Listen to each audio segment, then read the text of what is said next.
नमस्कार। श्रीमद् भगवद गीता के विशाल ज्ञान सागर से आज हम एक विशेष मोती चुनने वाले हैं। अध्याय 1 श्लोक 8। ये वो पल है जब कुरुक्षेत्र के मैदान में मतलब युद्ध का बिगुल बजने ही वाला है और दुर्योधन वो अपनी सेना की शक्ति का बखान कर रहा है। और हमारी ये जो आज की गहन चर्चा है ये आधारित है कप्तान श्याम बहादुर चौहान द्वारा बड़ी ही बारीकी और मेहनत से संकलित और लिखित गूढ़ विश्लेषण पर।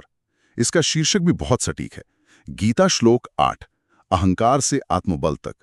कप्तान चौहान का ये काम वाकई हमें इस एक श्लोक के जरिए मानव जीवन की एक बहुत बड़ी सच्चाई, मतलब ये जो बाहरी दिखावा है और जो अंदरूनी ताकत है, उसके फर्क को समझने में बहुत मदद करता है। तो आज का हमारा इरादा यही है कि इस श्लोक की परतों को खोलें और देखें कि ये सदियों पुराना ज्ञान आज भी मानव कल्याण के लिए कितना प्रासंगिक है, कितना जरूरी है। हाँ बिल्कुल। और ये श्लोक इसलिए भी इतना खास है क्योंकि ये गीता के उपदेश शुरू होने से ठीक पहले आता है, और वो भी दुर्योधन के मुंह से। ये उसकी मानसिकता दिखाता है, पूरी तरह से बाहरी शक्ति पर, संख्या बल पर उसकी निर्भरता। और यही सोच अब देखिए आगे चलकर अर्जुन के विषाद और फिर श्री कृष्ण के ज्ञान के बिल्कुल विपरीत खड़ी दिखती है। तो ये श्लोक एक तरह से वो पृष्ठभूमि तैयार कर देता है जिसके सामने गीता का असली संदेश चमकेगा, आंतरिक शक्ति का, आत्मज्ञान का, धर्म का। तो फिर चलिए समझते हैं श्लोक को। ये है क्या असल में? संस्कृत में ये श्लोक इस तरह है: भवान भीष्मश्च कर्णश्च कृपश्च समितिंजय अश्वत्थामा विकर्णश्च सौमदत्यस्तथैव च। 8। इसका अगर सीधा साधा भावार्थ देखें तो दुर्योधन अपने गुरु द्रोणाचार्य से कह रहा है। कुछ व्याख्याओं में यह भी है कि भीष्म पितामह से कह रहा है कि आप स्वयं भीष्म पितामह, कर्ण और युद्ध में सदा विजयी रहने वाले कृपाचार्य, साथ ही अश्वत्थामा, विकर्ण और सोमदत्त के पुत्र भूरिश्रवा, ये सब हमारी सेना में हैं। मतलब एक तरह से वो अपने बड़े बड़े योद्धाओं की लिस्ट गिना रहा है ना? हाँ बिल्कुल। उस क्षण का अगर तात्कालिक उद्देश्य देखें तो दुर्योधन शायद अपनी सेना के सेनापति को या अपने गुरु को ये बताकर अपनी सेना का और शायद खुद का भी हौसला बढ़ाना चाह रहा है। जैसा कि कप्तान चौहान के विश्लेषण में भी इशारा मिलता है, ये एक किस्म का मनोवैज्ञानिक दांवपेच भी हो सकता है। देखो हम कितनी शक्तिशाली हैं, अपनी ताकत का ढिंडोरा पीटना। अच्छा। लेकिन इसी ढिंडोरे के पीछे एक और बात छिपी हो सकती है, और कप्तान चौहान का संकलन इस तरफ ध्यान खींचता है। ये जो जोर शोर से अपनी ताकत का बखान हो रहा है, ये कहीं ना कहीं दुर्योधन के अंदर छिपे डर और असुरक्षा को भी दिखाता है। हो सकता है पांडवों की सेना भले ही छोटी थी, पर शायद उसे उनकी योग्यता, उनके धर्म के पक्ष में होने का अंदरूनी एहसास था जो उसे बेचैन कर रहा था। अच्छा, तो ये सिर्फ नामों की गिनती नहीं है, इसके पीछे एक गहरा मनोविज्ञान भी काम कर रहा है। ये जानना तो बड़ा दिलचस्प है कि अलग-अलग विद्वानों ने, टीकाकारों ने इस साधारण सी दिखने वाली गिनती को कैसे समझा है। जैसे आदि शंकराचार्य क्या कहते हैं इस बारे में? कप्तान चौहान के संकलन में इसका जिक्र है? हाँ बिल्कुल है। कप्तान चौहान के संकलन के अनुसार आदि शंकराचार्य इसे दुर्योधन के अहंकार, मतलब उसका जो मैं और मेरा का भाव है, उसका सीधा प्रतीक मानते हैं। उनका कहना है कि दुर्योधन पूरी तरह बाहरी चीजों पर निर्भर है। योद्धाओं की संख्या, उनकी ताकत, ये गीता का जो मूल तत्व है, यानी आंतरिक शक्ति और आत्मबल, उससे बिल्कुल उल्टा है। शंकराचार्य इसे अविद्या यानी अज्ञानता भी कहते हैं, जब इंसान बाहरी पहचान, पद, शक्ति को ही सच मान लेता है और अपनी असली आध्यात्मिक पहचान को भूल जाता है। ये बात तो बहुत गहरी है। ये दिखाती है कि कैसे सिर्फ बाहरी चीजों पर टिके रहना हमें असलियत से दूर एक भ्रम में रख सकता है। हाँ, और इसी धागे को पकड़कर स्वामी विवेकानंद इसे एक और स्तर पर ले जाते हैं। वो इसे बाहरी बनाम भीतरी शक्ति के द्वंद्व की तरह देखते हैं।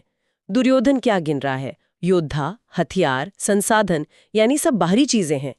जबकि गीता का पूरा सार किस पर टिका है? आत्मज्ञान पर, नैतिक बल पर, धर्म पर चलने की अंदरूनी ताकत पर। सही। और आज के जमाने के लिए इसमें कितना बड़ा सबक छिपा है।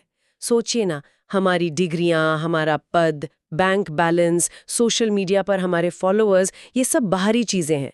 अपनी जगह जरूरी हो सकती हैं, पर असली जीत, असली शांति और जो टिकाऊ खुशी है वो कहाँ से आती है? हमारे अंदर के चरित्र से, हमारी हिम्मत से, हमारी नैतिकता से। स्वामी जी मान लो कह रहे हो, बाहर की दुनिया संभालो, जरूर संभालो, पर अंदर की नींव पक्की रखो। ये तो बात और भी गहरी होती जा रही है। कप्तान चौहान ने अपनी विश्लेषण में गीता प्रेस की टीका का भी जिक्र किया है। वो इसे कैसे देखते हैं? हाँ, गीता प्रेस की टीका इसे असुरी संपदा का प्रदर्शन मानती है। मतलब दंभ, घमंड, अपनी ताकत का गलत इस्तेमाल करने का इरादा। वो इशारा करते हैं कि दुर्योधन इन महान योद्धाओं का नाम तो ले रहा है, पर उनकी इज्जत करने के लिए नहीं, बल्कि उन्हें अपनी ताकत के मोहरों की तरह दिखाने के लिए। इसमें श्रेय देने का भाव नहीं है, श्रेय लेने का भाव है। हाँ, ये बात तो है। जबकि एक अच्छा लीडर अपनी टीम की ताकत बनता है, सिर्फ उनकी गिनती नहीं करता। बिल्कुल।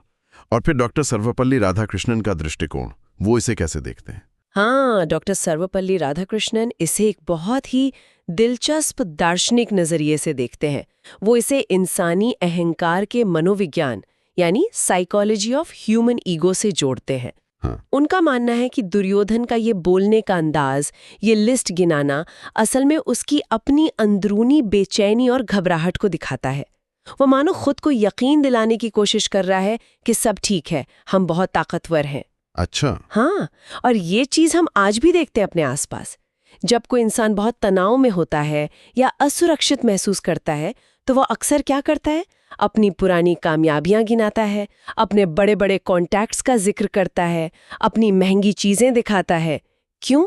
ताकि उसे लगे कि वो कंट्रोल में है, वो शक्तिशाली है। दुर्योधन भी कहीं ना कहीं यही कर रहा था। ये बाहरी दिखावा उसके अंदर के खौखलेपन को ढकने की एक कोशिश थी। तो इन सभी गहरे विश्लेषणों का जो कप्तान चौहान ने भी अपने संकलन में रखे हैं, निचोड़ क्या है? आज के हमारे जीवन में मानसिक, सामाजिक और आध्यात्मिक स्तर पर इस एक श्लोक का क्या मतलब है? यह हमें क्या सिखाता है? देखिए, मानसिक तौर पर अगर देखें तो ये श्लोक एक सीधी चेतावनी है। वो आत्मविश्वास जो दूसरों की तारीफों पर, बाहरी सफलताओं पर या दूसरों की ताकत पर टिका होता है, वो रेत के महल जैसा होता है। जैसे ही बाहरी सहारा हटा, वो ढह जाता है। असली टिकाऊ आत्मविश्वास कहाँ से आता है? अपने अंदर से, आत्मज्ञान से, अपनी क्षमताओं को जानने और उन पर भरोसा करने से। जब हम जानते हैं कि हम कौन हैं, हमारी कीमत क्या है, तो हमें बाहरी वैलिडेशन की उतनी जरूरत नहीं पड़ती। सही बात है। और सामाजिक स्तर पर? सामाजिक स्तर पर इसका असर तो हम रोज देखते हैं। आजकल की दुनिया में लोग अक्सर खुद को कैसे आंकते हैं? मेरे पास कितने इंपॉर्टेंट दोस्त हैं, मैं किस ब्रांड से जुड़ा हूँ, मेरी सोशल मीडिया पर कितनी वैल्यू है। ये श्लोक हमें इस दिखावे की दुनिया से सचेत करता है। ये विनम्रता और स्वावलंबन यानी अपने पैरों पर खड़े होने की सीख देता है। दूसरों के नाम का सहारा लेने से बेहतर है अपनी काबिलियत बनाना और उस पर भरोसा करना। और आध्यात्मिक नजरिए से इसका क्या महत्व है? ये तो बहुत गहरा होगा। हाँ, आध्यात्मिक स्तर पर यह श्लोक अहंकार के सबसे बड़े खतरे की तरफ इशारा करता है। अहंकार यानी मैं और मेरा का भाव। जब हम इसी में उलझ जाते हैं, मैं इतना बड़ा, मेरा इतना कुछ, तो हम अपने असली स्वरूप से, अपनी आत्मा से, उस परमात्मा या उस परम चेतना से दूर हो जाते हैं। हमारी पहचान बाहरी चीजों, पद, पैसा, रिश्ते में सिमट कर रह जाती है। और यही अहंकार फिर मानव कल्याण में भी बाधक बनता होगा। बिल्कुल, यही अहंकार मानव कल्याण में सबसे बड़ी रुकावट बनता है, क्योंकि अहंकारी व्यक्ति सिर्फ अपने बारे में सोचता है, वो स्वार्थी हो जाता है और दूसरों के दुख दर्द या भलाई से उसे कोई मतलब नहीं रह जाता। वो सेवा या समर्पण के भाव से कोसों दूर चला जाता है। तो ये तो बहुत जरूरी बात है। कप्तान श्याम बहादुर चौहान ने अपने संकलन में खास तौर पर युवाओं के लिए भी कुछ सीखें निकाली हैं शायद। हाँ, बिल्कुल। उन्होंने युवाओं के लिए जो सीखें इस श्लोक के विश्लेषण से निकाली हैं, वो बहुत महत्वपूर्ण हैं। 3 मुख्य बातें उभर कर आती हैं। पहली, खुद पर भरोसा करना सीखो। दूसरों के नाम या उनकी उपलब्धियों के सहारे मत जियो। अपनी अंदरूनी ताकत को पहचानो, अपनी स्किल्स को डेवलप करो। असली शक्ति तुम्हारे अंदर है। दूसरी, टीम वर्क की कद्र करो और दूसरों को श्रेय देना सीखो। दुर्योधन ने महारथियों के नाम लिए, पर उसका भाव उन्हें सम्मान देना नहीं था। एक सच्चा लीडर या साथी हमेशा दूसरों के योगदान को मानता है और खुलकर तारीफ करता है। इससे टीम मजबूत होती है। सही। और तीसरी और शायद सबसे जरूरी, अहंकार को छोड़ो। घमंड इंसान को ले डूबता है। इतिहास गवाह है, बड़े बड़े साम्राज्य अहंकार के कारण ही मिट गए। सफलता मिले तो विनम्र रहो, क्योंकि विनम्रता ही तुम्हें और ऊंचा उठाएगी। ये सीखे तो वाकई जीवन बदलने वाली हैं। इन्हें हम अपनी रोजमर्रा की जिंदगी में कैसे उतार सकते हैं, जैसे अपनी निजी जिंदगी में? निजी जिंदगी में हम अक्सर अपनी पहचान किससे जोड़ते हैं? मैं एक डॉक्टर हूँ, मैं इस कंपनी का मैनेजर हूँ, मेरे पास ये लेटेस्ट गाड़ी है, मेरा घर इतना बड़ा है। ये सब बाहरी लेतल हैं। हाँ बिल्कुल। ये श्लोक और कप्तान चौहान का विश्लेषण हमें याद दिलाता है कि हमारी असली पहचान हमारा चरित्र है, हमारे मूल्य हैं, हमारा व्यवहार है। हमारी नौकरी बदल सकती है, गाड़ी पुरानी हो सकती है, घर बदल सकता है, पर हमारा असली मैं कौन है, क्या वो इन बाहरी चीजों के बदलने से बदल जाता है? नहीं। हमें अपनी पहचान अपनी आंतरिक अच्छाई और अपने कर्मों से बनानी चाहिए। और परिवार में इसका क्या मतलब है? परिवार में भी इसका बहुत गहरा मतलब है। कई बार हम बच्चों को कहते हैं, देखो तुम्हारे दादाजी कितने बड़े आदमी थे, या तुम्हारे खानदान का नाम कितना ऊंचा है। ये बातें बच्चों में गर्व तो जगा सकती हैं, लेकिन कभी-कभी ये उन्हें अपनी काबिलियत पर शक करने पर भी मजबूर कर सकती हैं। उन्हें लग सकता है कि उनकी अपनी कीमत शायद उतनी नहीं जितनी उनके पुरखों की थी। हाँ, ये हो सकता है। कप्तान चौहान का संकलन हमें ये दिशा देता है कि बच्चों को पूर्वजों की इज्जत करना सिखाएं, पर साथ ही उन्हें खुद अपनी पहचान बनाने, अपनी मेहनत से कुछ हासिल करने के लिए प्रेरित करें। उन्हें ये बताएं कि उनकी असली कीमत उनके अपने कर्मों और गुणों में है। और अगर इसी नजरिए को हम देश और दुनिया के स्तर पर देखें, हाँ, देश और दुनिया के स्तर पर तो ये प्रवृत्ति और भी साफ दिखती है। कई बार राष्ट्र अपनी फौजी ताकत, अपनी आर्थिक शक्ति या अपनी टेक्नोलॉजी के नशे में चूर होकर दूसरे देशों को छोटा समझने लगते हैं, उन पर हावी होने की कोशिश करते हैं। ये श्लोक हमें याद दिलाता है कि किसी देश की असली ताकत सिर्फ मिसाइलों और फैक्ट्रियों में नहीं होती। असली ताकत होती है उसके नागरिकों के चरित्र में, उसकी संस्कृति में, न्याय और नैतिकता के पालन में और विश्व शांति में योगदान देने में। बाहरी दिखावा क्षणिक है, असली शक्ति अंदरूनी मूल्यों से आती है। इसे और आसानी से समझने के लिए कप्तान चौहान के संकलन में बच्चों के लिए एक स्कूल डिबेट प्रतियोगिता का बड़ा अच्छा उदाहरण दिया गया है। वो क्या है, जरा बताएं। हाँ, वो उदाहरण इसे बिल्कुल साफ कर देता है। सोचिए, स्कूल में एक डिबेट कंपटीशन है। आपकी टीम में स्कूल के सबसे धुरंधर बोलने वाले शामिल हैं। आप अपने दोस्तों के बीच शेखी बघार रहे हैं, अरे अपनी टीम में तो रोहित है, वो तो कभी हारता ही नहीं, और प्रिया भी है, उसकी तो आवाज ही जादू है, और अर्जुन तो किसी को भी चुप करा देता है, अपनी जीत तो पक्की है। हाँ, ऐसा होता है। अब जरा सोचिए, क्या सिर्फ अच्छे वक्ता टीम में होने से जीत पक्की हो गई? नहीं ना। अगर आपने खुद मेहनत नहीं की, टीम के साथ मिलकर तैयारी नहीं की, सही तर्क नहीं दिए, और सबसे जरूरी, अगर आपका मुद्दा ही गलत या कमजोर है, तो क्या आप जीत पाएंगे? शायद नहीं। नहीं, बिल्कुल नहीं। दुर्योधन भी तो यही कर रहा था। वो बड़े बड़े नामों की माला जप रहा था, भीष्म, कर्ण, कृपाचार्य, लेकिन वो भूल गया कि युद्ध सिर्फ नामों से नहीं, नीति से, नियत से, एकजुटता से और धर्म यानी सही उद्देश्य से जीता जाता है। दूसरों के कंधों पर बंदूक रखकर चलाने वाला अक्सर खुद ही निशाना बन जाता है।